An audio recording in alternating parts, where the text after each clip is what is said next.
I did not know that. Thanks for stopping by. I did not know that. Please like and subscribe. I'll think about it. That's all I ask.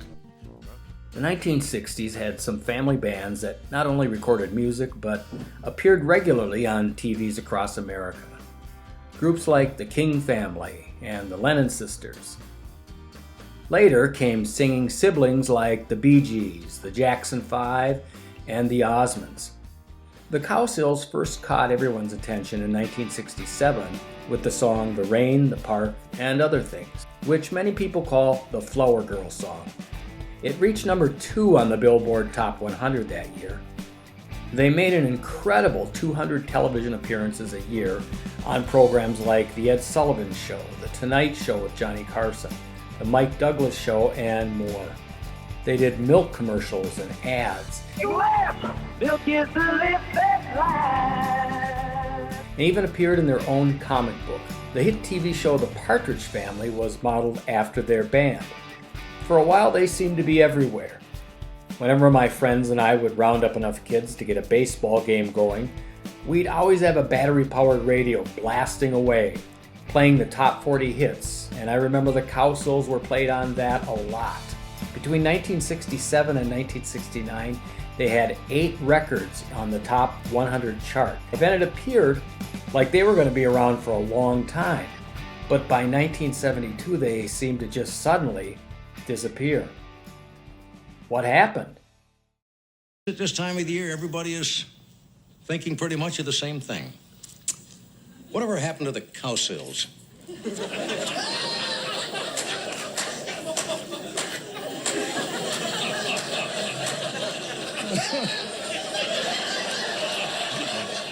But things are good. A few weeks back, I was on Amazon Prime when a documentary suggestion popped up called Family Band: The Cowsill Story. It's narrated by Bob Cowsill, who was one of the siblings in the band. The film actually came out in 2011, but this was the first I'd heard of it. I was curious and had no idea what it would have to say about a group that disappeared about 50 years ago. The documentary revealed the disturbing story of what happened to this band and these very talented kids. It was riveting, so I thought I'd share some of what I learned from it and from subsequent internet searches. I soon discovered that Louise Palanker was the driving force behind the documentary, and she was kind enough to allow me to use bits and pieces from the film. She also has some excellent YouTube videos with extra footage from the film. I have the links for that and her Media Path podcasts below. Another site that supplied some great photos and info is a Cowsill tribute page, and I have the links for that below also. So let's start at the beginning. The band was created by Bill and Bob Cowsill, who wanted to be like the Beatles, and so they taught themselves how to play guitar. Barry then was added, with brother John joining a bit after that. They were good enough that they actually cut a few records released by Mercury Records, but the songs went nowhere. After Mercury dropped them, MGM picked them up and the boys recorded a song called The Rain, the Park, and Other Things. MGM then had the idea of adding their mom's vocals to the record. But it never dawned on me once that my mother would be in my rock and roll band, which did not thrill me at all. Bob Cowsill also admitted that they didn't like the idea. After all, who wants their mom in their rock band? But he said the one thing it did do was immediately make them different than every other rock band that was out there. That song hit number 2 in the charts and sold more than 3 million copies. Their brother John and sister Susan were also added to the band, and their father Bud Cowsill became their manager. Having their dad as their manager proved to be a huge mistake in so many ways, and sadly, it proved to be the beginning of the end for the talented group. The trouble started almost immediately. While he apparently was persistent and good at opening doors, for every door he opened, he closed many more. He had a terrible temper and was frequently intoxicated. He didn't have the ability to work with others because of his temper and abusive behavior, and he created chaos wherever he was. Bob Cowsill said that they learned people in the entertainment industry ended up only wanting to deal with Bud Cowsill and their band once because of their dad's behavior. Their big moment in October of 1967 on The Ed Sullivan Show was a harbinger of how he would sabotage the future of the group. The Ed Sullivan Show was the talent showcase of the nation. Think of it as the American Idol of the 1960s. Elvis, the Beatles, and many others got to first showcase their talent on the show. Ed had invited the Cowsills to do 10 of his shows, which was unheard of. But during their first appearance, there was a sound problem for a few seconds and Bud Cowsill became furious. He got into an argument with a producer of the show. That producer just happened to be the son-in-law of Ed Sullivan. After that altercation, the Cowsills appeared only one more time on the show, and their other 8 appearances were canceled. But they were all walking on eggshells in that house, because all you had to do was look at him the wrong way, and you'd either get insulted, demeaned, or hit. Bud Cowsill's relationship with his kids was horrible. He'd been in the Navy and behaved like a drill sergeant and treated his kids like soldiers. All the kids say he was cold, harsh, and often very cruel. For some reason, Bud Cowsill did not like his son Richard, and they often had conflicts.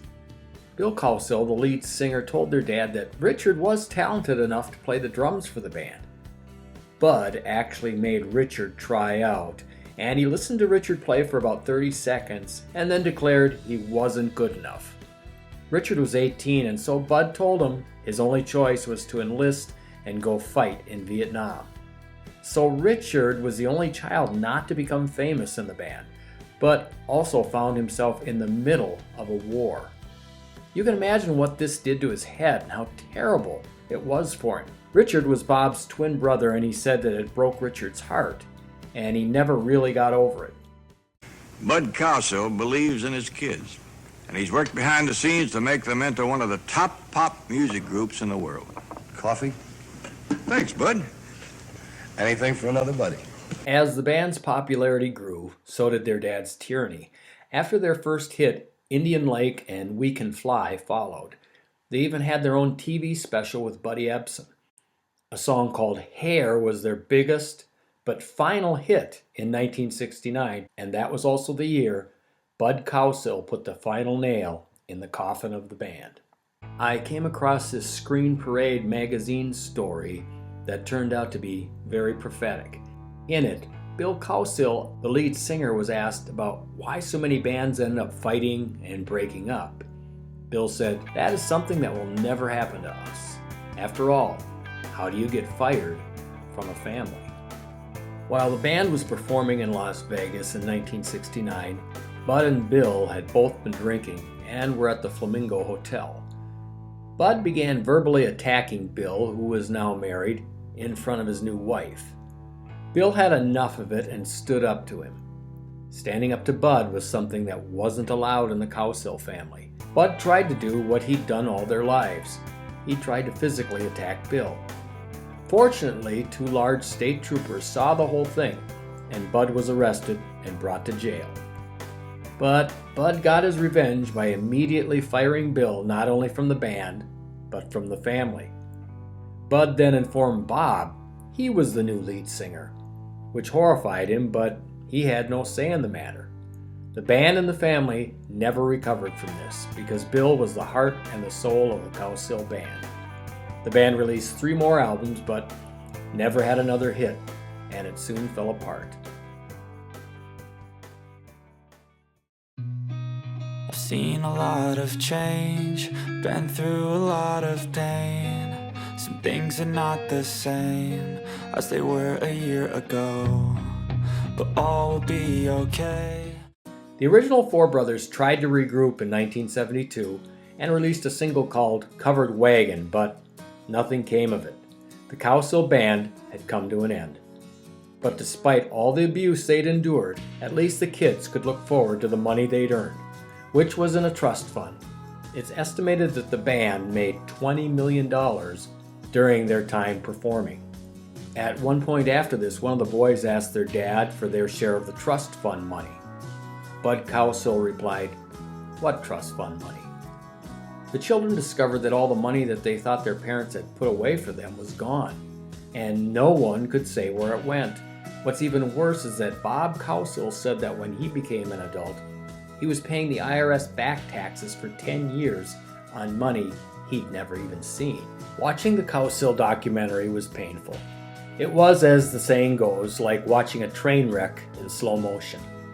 I'm sure, like me, most of America had no idea what had caused this once famous band to suddenly disappear. But despite all the pain and heartache their parents put them through, they all come across as humble, genuinely nice and down-to-earth people in the film. They were certainly scarred, some more than others, but while the parents often gave them the short end of the stick, it comes across that the kids still loved and cared for each other.